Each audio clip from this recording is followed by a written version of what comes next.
Hey there, gang, and welcome back to the Tavern.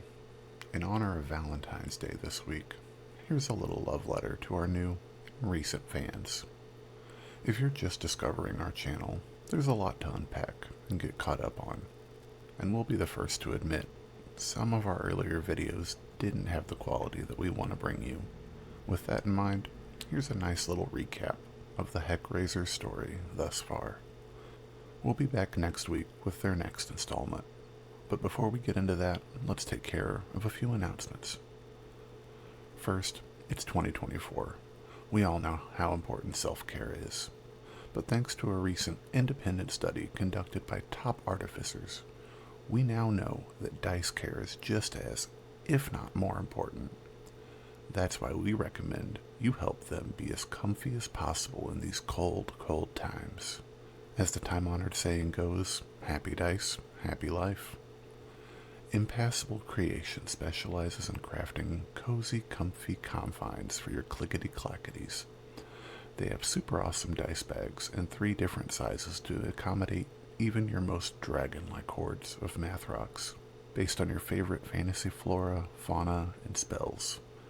Check out their full range of dice bags, scrunchies, pillows, stickers, and initiative trackers over at impassablecreations.com today. And if you want to pick up something for that special dice set in your life, be sure to use the code YBIT24 at checkout for 10% off your order. Second, we want to shout out some independent artists over at DeviantArt that have helped us out. Check out Ellie at Perlaria, as well as Sir Yorick. You can find both of their contacts in the description below.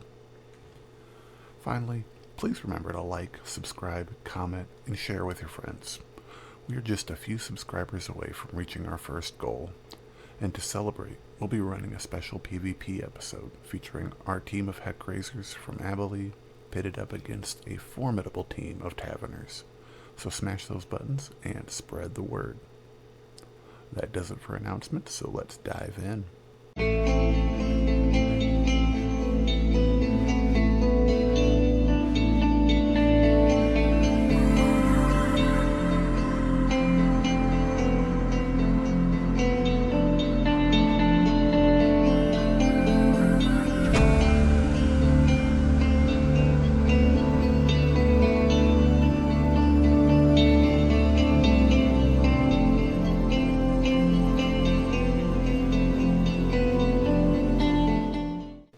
And welcome back to the Legends of Abhaile. For some, our story began on a ship, cutting through the warm, salty bathwater, waves breaking against her proud hull. The Onstrians called it the Sonorid Ocean, the Borealans the Sapphire Sea. Following a chain of tropical islands from her home port in Moondrop Bay, the Adrian, with her golden sails and deep emerald flags, pressed out further than any Onstrian ship had ever traveled. It all started on the island of Perigee Point. Called the Gateway to Moondrop Bay, local shellfish farmers reported sightings of an unknown people, dark tan skin adorned with intricate and detailed tattoos.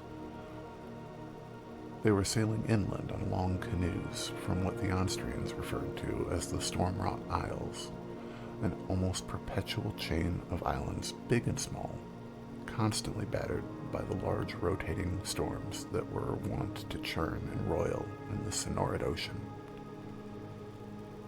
It wasn't long before these ships made landfall on Perigee Point. Wary at first, the Onstrians observed these newcomers, and they, in turn, did the same. Brendan Vale, Stormlord of Perigee Point, greeted these guests with open arms, and was surprised to learn that their language was quite similar to their own. He invited them to trade freely on the point, even offering them shelter in their local inns. As the two peoples bartered trinkets for Moondrop Bay scallops, the Adrian set out from Onstria, cutting through the bay to dock at the point, her last stop for supplies before embarking on her great journey of discovery. When Captain Teal, Stormlord of the Adrian met these strangers, he was ecstatic. A titled man of politics and a strong natural sailor, he bombarded these new neighbors with questions, desperate to learn all that he could of their unique culture. While they answered what questions they could, it was decided that it would be better to show rather than tell. So as the Adrian set out from Perigee Point, canoes lashed to her hull, joined on deck by a handful of Moanwi Islanders, led by their Tomoatwi, a woman gifted with reading the winds and waves to predict storms that would threaten their ships and settlements.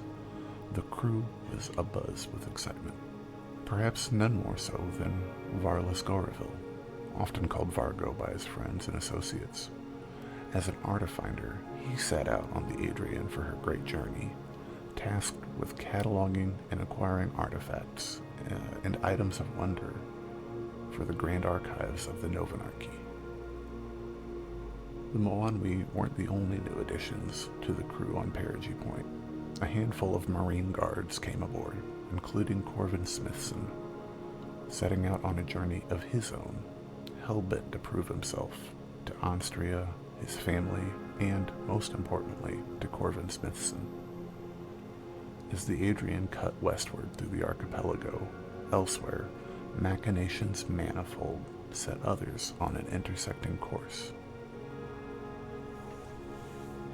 Far across the Sonoran Ocean, beyond the furthest islands of the Moanwi, where the ocean met the stone of a great mountain range, a small skiff set out towards the open ocean, following a latent trail of shadow and death. Days earlier, through the animus of darkness, the grand city of Ulara was attacked. Her patron ruler, Veloria, nearly killed in the assassination attempt. The darkness was abjured by a few brave members of the Amber Steel Guard, who rushed into the fray, risking life and limb. They defended the Radiance in Amber, driving the darkness from the grand city. As the remnants of darkness fled into earth and water, Scylla followed. Emboldened with radiant lightning from her patron, she set out to find the source of this evil and exorcise it by the blade of her axe. Hailing from the far north, the third interest in this picture was sailing its way towards this shared destiny. As the Adrian neared landfall on the island of Mamodo, she would find white sails and tall masts waiting for her. On the horizon, Anstrian sailors got their first look at the Horizon, flagship of the Borealan Navy. On the silvery shores of this tropical paradise, representatives from 4 people would come together for the first time.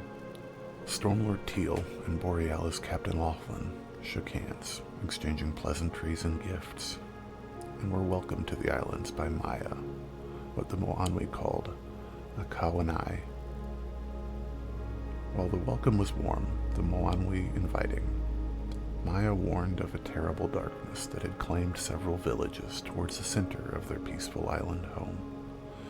She assured the newcomers that this darkness was foreign to her island and her people, urging them not to stray too far afield, lest they too be turned by the evil that had claimed the minds of her people. Undeterred by this, and, to be fair, determined to show goodwill towards the Moanwi on Mamodo, a small coalition of volunteers was selected to set out towards the fiery heart of the island. Led by Shala, one of Mamodo's own Tomoatwi, as well as Vargo, Corvin, and Scylla, they began a journey that would change themselves and Abhaile forever. They pressed inland, following a well-traveled path through orchard and field, into forest and hills. They quickly left civilization behind, finding only a lone coconut farmer, who eagerly taught Vargo how to craft blunted arrows, useful in knocking the hardened drupes from the treetops, and for knocking the lights out of an enemy. Nearing the small village of Keoahu, our party of Heckrazors met the first signs of trouble, as a shambling group of islanders set upon them, their minds twisted by darkness. They attacked, attempting to push their corruption into the minds of our party. But thanks to their individual skill, the foes were slain, save for one, a slight figure named Tila, a Tomoatwi like Shala, who Vargo managed to knock out. Driven by duty, oath, and the search for knowledge, the group continued on. Struggling with a bound yet fiery Tila, they arrived at the village of Keoahu, finding it completely abandoned. After carefully investigating the secreted nooks and crannies in this nascent ghost town, the Heckrazors found a handful of useful items, including a journal belonging to their shadow-touched captive. In those pages, they read of a dark crack in the earth on the outskirts of town, inky blackness radiating out from it, desaturating the rock, ground, and flora nearby. That was when villagers started to turn up missing. Embodying her station as a Tomoatwi, Tila did what all would do. She protected her people. She sent them out, traveling through thick forest towards safety and shore. Without question, they left their lives behind and fled. Tila logged her final entry as if it would be her last, as she set out to find her missing friends. Following in her fated footsteps, the Heckrazors arrived at the sundered cliff face. Stealing their minds, they fought an invisible battle with the unkeyed psychic energy screaming forth from the dark fissure, before Scylla, with a mighty roar, shoved a massive boulder down to seal away the darkness. As the boulder fell, the darkness, driving Tila to thrash against her restraints, subsided, and the confused young woman was brought up to speed. Originally put off by Corvin's misunderstanding of island culture, Shala was quickly able to calm her friend, and soon after, Tila set off towards the coast, escorted by Scylla, to warn the others of what had transpired. The bear took a moment to stop and put Tila's fallen friends to a proper rest among the island palms. Continuing onward, Shala, Vargo, and Corvin made some slight progress on their path inland before stopping for a wonderful meal and a good night's rest. While back on the coast, Scylla was greeted as a hero already and was given a comfortable bed in Maya's modest cottage for the evening. While beneath the stars, the others slept peacefully for a time. A young islander, driven mad by the darkness, set to murder them in their sleep, and a fight quickly broke out. As the dark jungle exploded with violence, it was over as quickly as it began, and once more the Heckrazors found themselves the charges of another bound and angry islander. Subdued once more by a walloping arrow, they did their best to return to their slumber. Back on the coast, in the fledgling village of Takor Harbor, Scylla slept in a soft bed beneath a well-maintained roof. But it was a fitful sleep.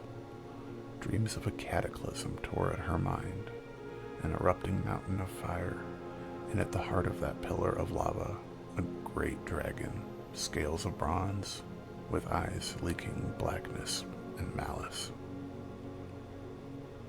And she wasn't the only one haunted in her sleep.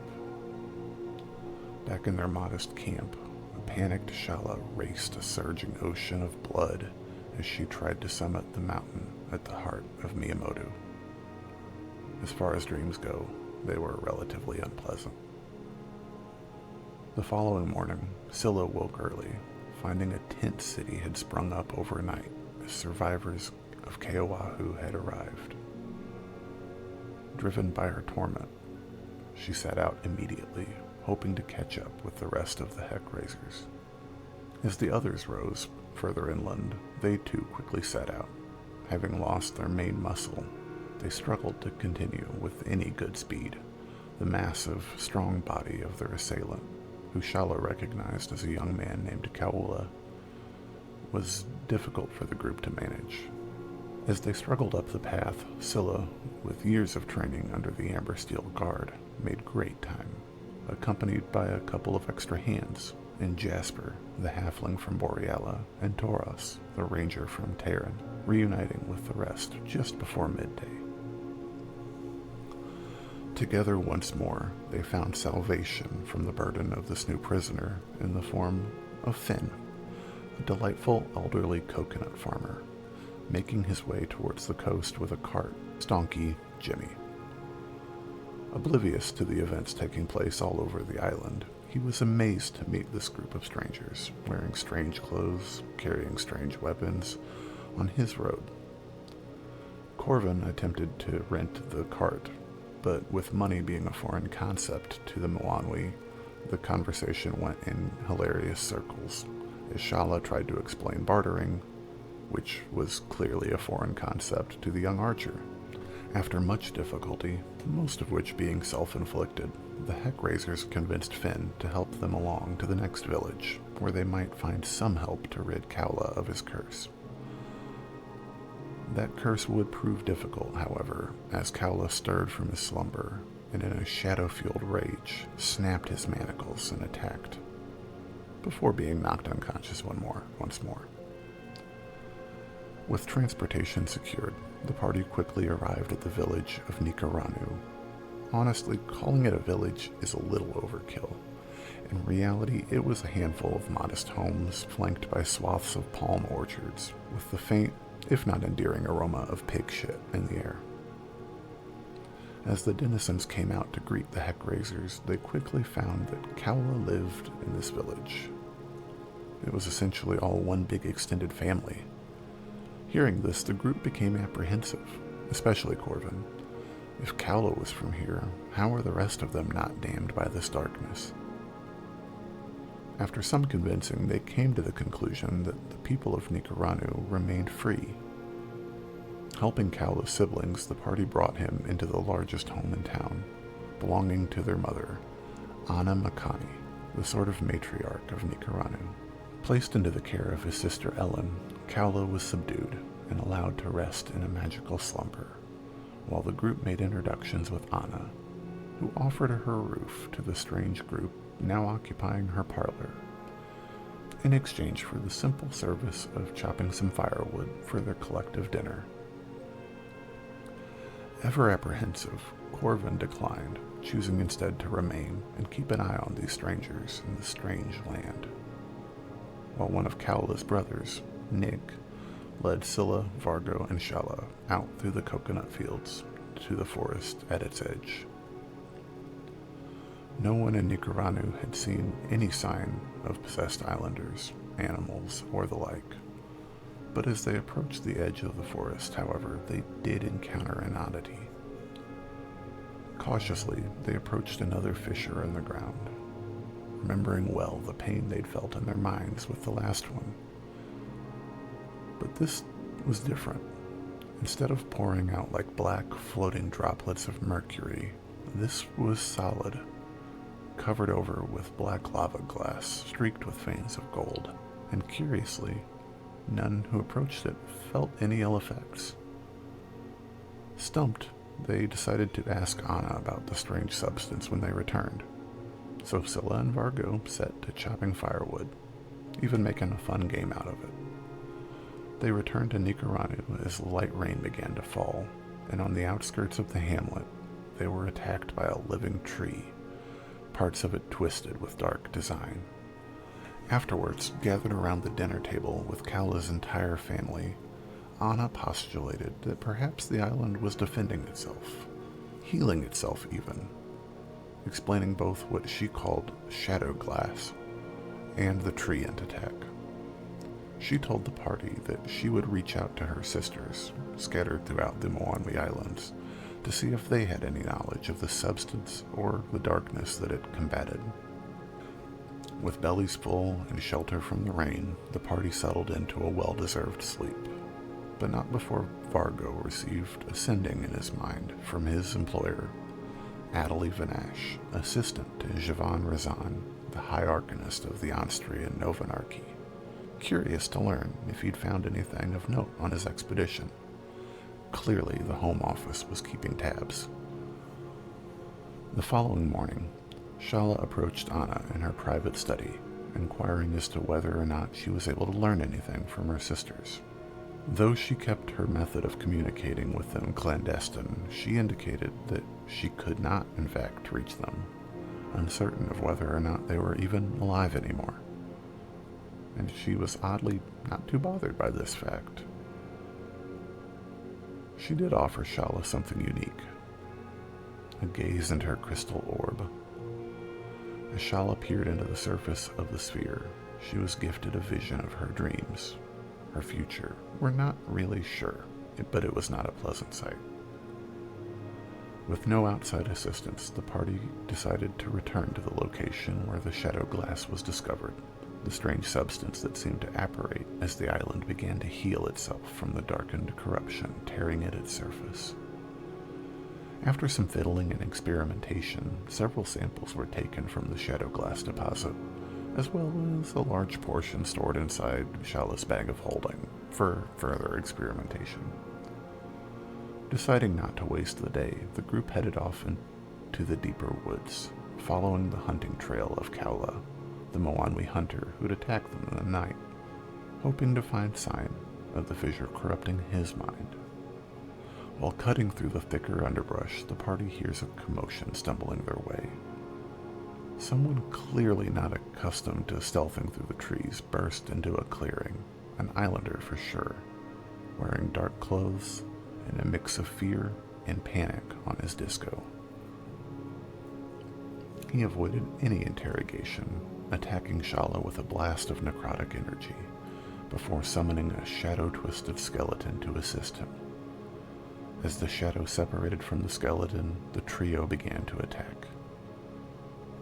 Finally incapacitated, once again, by the walloping arrows of friendship, the party retreated back towards Nikar, with this new problematic islander in their charge. Anna, at first, was intrigued by the behavior of the stranger, but upon smelling his aura, or whatever it was that she did, she immediately snapped his neck. Something about the stranger, identified as Marco, was unsettling to the little old lady. After more discussion, the party headed off to bed, and Anna headed off to examine her samples of shadow glass. As sleep came for the Heckrazors, not all enjoyed a blissful slumber. Vargo woke in the wee hours of the morning, feeling like he hadn't been alone in his own mind, only to hear feet running through the wet grass outside. Quickly rousing the rest of the party, they gave chase, out into the dark, moist jungle. As the trees thickened, they lost their quarry, but instead found an almost impossible curiosity. A stone gazebo with architecture that was alien to Shala's Moanwi eyes, and complex runes carved into its base, as well as a hidden scroll, presumably able to teleport individuals back to that very circle. As they began to head back to Nikar, a figure blocked their path. It was Marco, his neck still off at an odd, unnatural angle. Without question, he attacked, before being put down, this time for good. Soaked and mostly miserable, they returned, attempting to embrace those final hours of sleep before daylight. And as day broke, nobody questioned Jasper, Toros, and Jet's disappearance. They didn't seem to notice at all. That's probably natural, right? Around the breakfast table once more, Anna came out from her study, holding out for Shala a smooth ball, polished and beautiful, obsidian laced with veins of gold, shadow glass. She'd crafted an orb much like her own, telling the young Tomoatwi that she needed a bit more time to weave the unique magics that would imbue the curious contraption. The party began to plan out the day's journey. This would be their last breakfast in Nikar for a spell, as they intended to set out, following Kaula's hunting trail deeper through the forest until they found their target. First, though, Scylla would have an unnerving conversation with Anna about the nature of her recent disturbing dreams. As Scylla returned to the dining room, her gaze was torn to the statue that sat at the head of the room, A great golden dragon atop a mountain of black stone, apparently carved entirely from obsidian and painted with gold. Scrutinizing every detail, they found something they'd missed previously. A hatch hidden below the statue's table. Curious, they went to ask Anna about it, finding her door locked and warded. Even more curious, Ellen was gone. Laya was gone. More curious still, Cowlo was gone. Concerned, they did what any reasonable group would do. They moved the table, opened the hatch, and ventured down beyond the veil. Through the veil, they found themselves in an odd ruin, impossibly placed. Austrian architecture ravaged by time, covered in dust and neglect. As the party scoured these ancient and impossible halls, they found odd artifacts left behind. A locked book, an immovable rod. They faced strange, improbable foes. A shadow formed into the shape of a dragonborn knight. Further in, concealed within an otherworldly fog, they were attacked again. A powerful practitioner of the magical arts assailed the party, joined by constructs made of shattered shards of glass. Shala nearly perished in that fight, but at long last, the shade, too, was brought low. Finishing their explorations, they brought 3 spider figurines together atop a strange contraption. With their powers combined, a black orb appeared before them, similar to the one being made by Anna for Shala. As she claimed the orb in her hand, the room filled with a black smoke, and our Heckrazors opened their eyes, finding themselves back in the dining room, back in Nikar. On the table before her, Shala found herself gazing into that orb, the one Anna claimed would take some time and some unique magics to awaken. As they tried to gather their wits, the kindly old matriarch came hobbling into the room, a proud, contented smile on her face. She explained the nature of the darkness below Abhaile. Remnants of the Shadowfell merged with our material plane, hidden away in the crags, warrens, and magma tubes below her surface. By channeling the potential within the latent powers of that realm, she constructed a mind palace of sorts, building and populating it with nuggets plucked from their minds. And through their toils, they charged the magics that Anna wove into Shala's orb, which she called the Whispering Veil. Sufficiently freaked out, the party made their preparations and set out into the tropical forests once more. As they pushed through thick underbrush, a rain began to fall, making for an overall unpleasant experience. They encountered some of the more dangerous fauna that Mamodo has to offer, as well as the more adorable kind in the form of a shellkin. Imagine if a sloth had a turtle's head and shell and the temperament of an old cat. Bound and determined to find one creature on the island that understood him, Corvin, with some help from Vargo's ranger magics, made friends with the curious little critter, offering him a steady supply of sticks to munch on in exchange for his company, and thus George joined the party deep in the jungle. Not long after, Shala put the Whispering Veil to use for the first time, scrying to find the fissure they hunted. With a clear direction at last, they pushed further and further into the unknown.